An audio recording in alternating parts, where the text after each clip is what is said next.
Ric Van Holtz turned over and snuggled closer to the denim-clad thigh resting by his head. Then he remembered that he'd gone to bed alone last night. Forcing one eye open, he gazed at the face grinning down at him. "Morning, supermodel." He hated when she called him that. The dismissive tone of it grated on his nerves, especially his sensitive morning nerves. She might as well say, "Mornin' you who serve no purpose." Dee-Ann. He glanced around, trying to figure out what was going on. What time is it? Dawn-ish.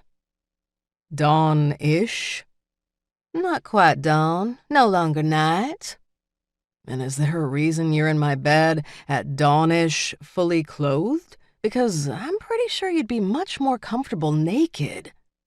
Her lips curved slightly. Look at you, Van Holtz, trying to sweet-talk me.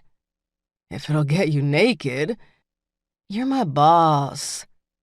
I'm your supervisor.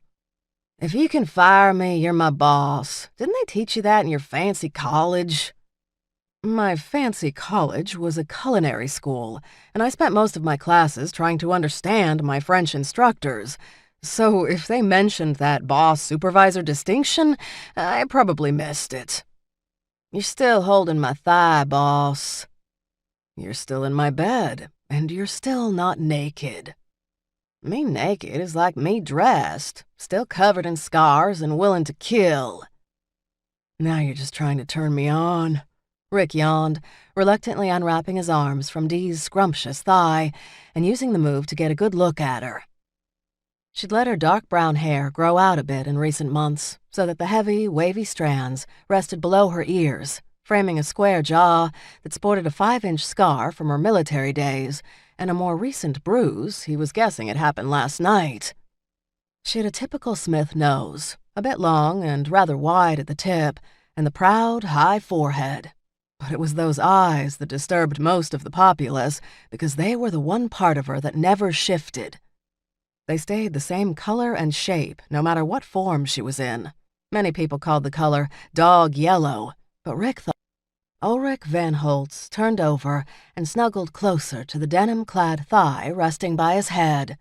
Then he remembered that he'd gone to bed alone last night. Forcing one eye open, he gazed at the face grinning down at him. "Morning, supermodel." He hated when she called him that. The dismissive tone of it grated on his nerves, especially his sensitive morning nerves. She might as well say, "Mornin' you who serve no purpose." Dee-Ann. He glanced around,